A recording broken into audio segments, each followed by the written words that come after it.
minuman apa saja yang baik untuk penderita asam lambung? Yuk, yang pertama adalah jahe.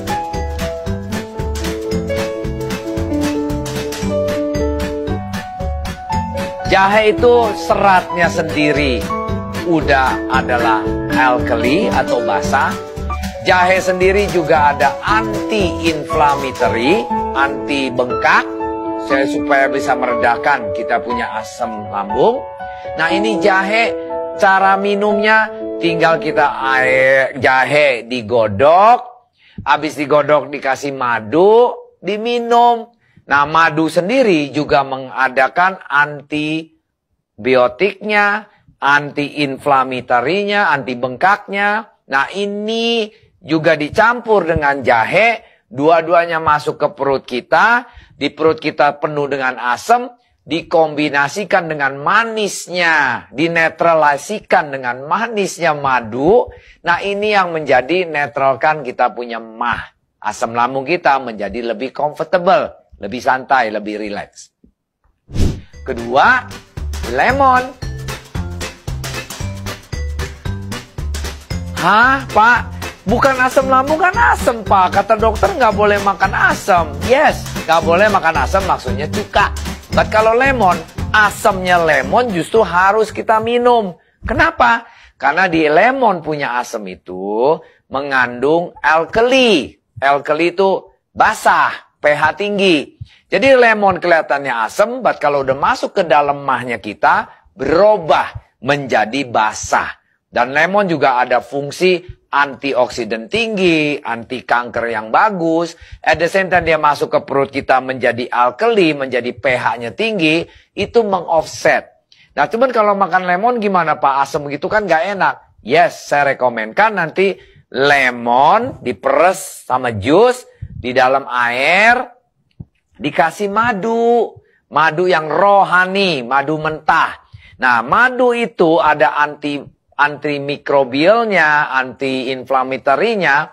Nah, itu dikombinasi minum kayak teh tadi. Kita minum, ya kita akan offset yang asam-asam di dalam mah kita itu akan menjadi diredakan. Jadi kita salah satu obatnya untuk menyembuhkan kita punya asam lambung. Nah, ada lagi. Terus ada susu yang ketiga ini.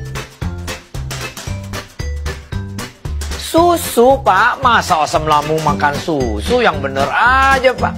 Yes, susu harus kita pilih, asal jangan sembarang susu. Harus susu yang masih cair, jangan susu bubuk, susu macam-macam ya. Susu cair yang fresh, yang low fat, yang lemaknya rendah. Karena kalau orang asam lambung nggak boleh ketemu banyak lemak. Harus lemaknya yang rendah. Supaya kita nggak enek, nggak muntah.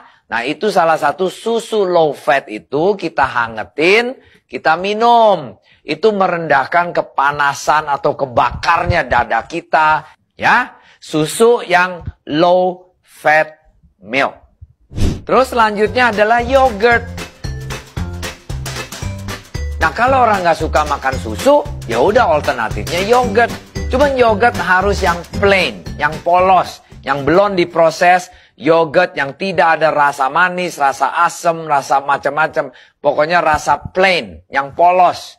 Yogurt yang polos inilah yang masuk ke perut kita. Karena di dalamnya ada probiotik sama antibiotik yang baik. Supaya kita bisa menetralisikan kita punya asam lambung. Terus yang terakhir adalah cuka apel. Nah, cuka apel itu yang harus masih ada mothernya, masih ada biangnya. Kelihatannya teyengan gitu ya, but it's good. Itu cuka apel yang banyak bakteri hidup atau enzim hidup yang masih fresh. Yaitu masih ada kuman-kumannya yang baik atau probiotik yang baik, enzim yang baik. Kita harus minum cuka apel. Ingat, nggak boleh cuka apel minum begitu aja. Itu akan merusak dinding kita punya mah. Jadi gimana? Cuka apel harus dicampur air. 1/4 gelas air ditambah madu. Madu rohani, pure honey, organic honey. Yang masih ada enzimnya dicampur.